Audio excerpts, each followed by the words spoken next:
గౌరవ ముఖ్యమంత్రి గారికి, మంత్రివర్గ సహచరులకి, సభ్యులకి, గౌరవ సభ్యులకి అందరికీ నా హృదయపూర్వక నమస్కారం.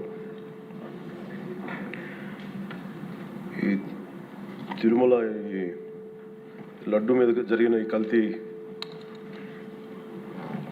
ఈ డిబేట్కి సంబంధించి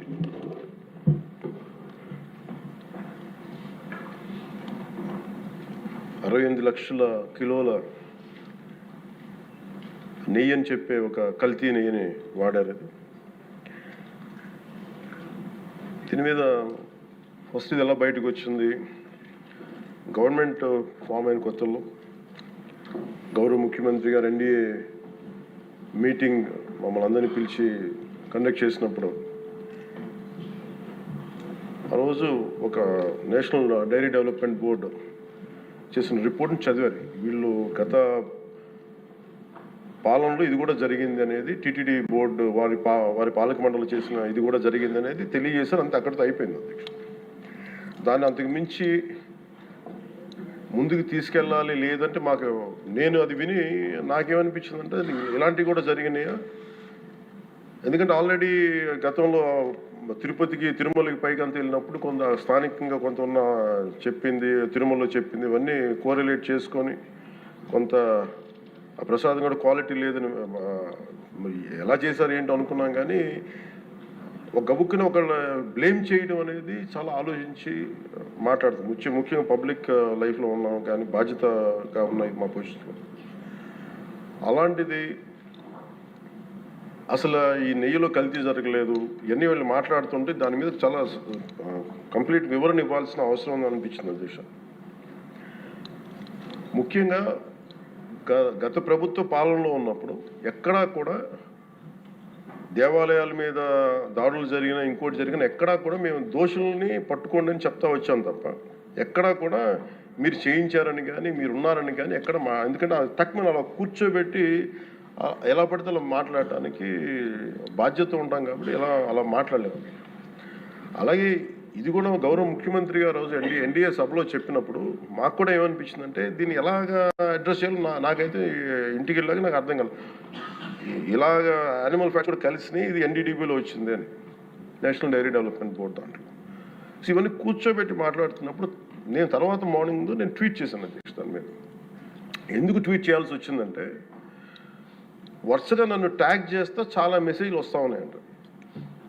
నా ఆఫీస్ నుంచి అన్ని పంపించేటప్పటికి నేను చూసాను ఏం జరిగిందంటే మీరు ఎవరు మాట్లాడరేంటి, ఇలాంటి రిపోర్ట్ ఉన్నప్పుడు కూడా మీరు ఎవరు మాట్లాడరు ఏంటంటే, అప్పుడు నా ఉద్దేశం ఏముందంటే ఇది ఈ దేవాలయాలు జరిగే ఇలాంటివన్నీ ఇవన్నీ కూర్చోబెట్టి దీనికి ఒక రక్షణ ఒక సనాతన ధర్మ రక్షణ బోర్డు లాంటివి ఉంటే బాగుంటుంది. ఎందుకంటే ఇలాంటి కూర్చోబెట్టి చాలా న్యూట్రల్గా చాలా ఆబ్జెక్టివ్గా చేయొచ్చు ఇవి అనే ఉద్దేశంతో నేను పెట్టాను అధ్యక్ష. నాకు గిల్ట్ ఎక్కడొచ్చిందంటే అరే ఇవన్నీ మనకి లాస్ట్ 2-3 years మా టెంపుల్ దగ్గర తిరుమలకి వెళ్ళినప్పుడు కూడా గౌరవ మంత్రివర్యులు మనోహర్ గారు మేము వెళ్ళినప్పుడు మా దృష్టికి చాలామంది తీసుకొచ్చారు అధ్యక్ష. మేమే 2-3 పర్యాలు మేమే మాట్లాడుకున్నాం. సో నాకు అవన్నీ గుర్తొచ్చి అరే మనకి తప్పు జరిగింది తెలిసి మనం దాన్ని సరిగ్గా తీసుకెళ్ళకపోయిన ఒక పశ్చాత్తాపంతో నేను ఒక దీక్ష చేశాను అధ్యక్ష. ఆ తర్వాత దాన్ని అందరూ అన్ని రకాలుగా తీసుకెళ్ళారు సార్, 3 parties. అలాగే మాకు తర్వాత మొన్న గౌరవ ముఖ్యమంత్రి గారు మనకి కేశవ్ గారు మా క్యాబినెట్లో కూర్చున్నప్పుడు మా దృష్టికి తీసుకొచ్చింది అసలు ఈ నెయ్యిలో నెయ్యే లేదనేది చాలా స్పష్టంగా తెలియదు.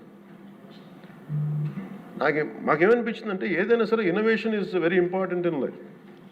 ఇన్నోవేషన్ లేకపోతే ఈ పాటికి ఒక్కొక్కరు ఒకలా ఇన్నోవేట్ చేస్తారు.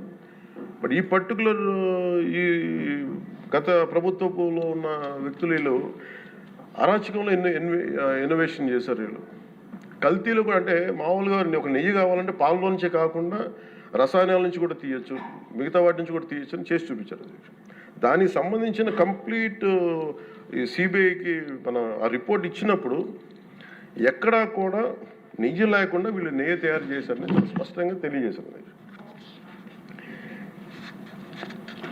ఇప్పుడు మనం ఏం మాట్లాడుతున్నాం వీళ్ళందరితో అంటే ఎక్కడా కూడా ఈ సభ సాక్షిగా చెప్తున్నాను, ఇది ప్రజలకు కూడా తెలియాలి, ఎక్కడా కూడా గత ప్రభుత్వం తాలూకు హెడ్ చేసిన వ్యక్తి చేశారని ఎక్కడ కూడా నేను ప్రత్యేకించి మాట్లాడాను.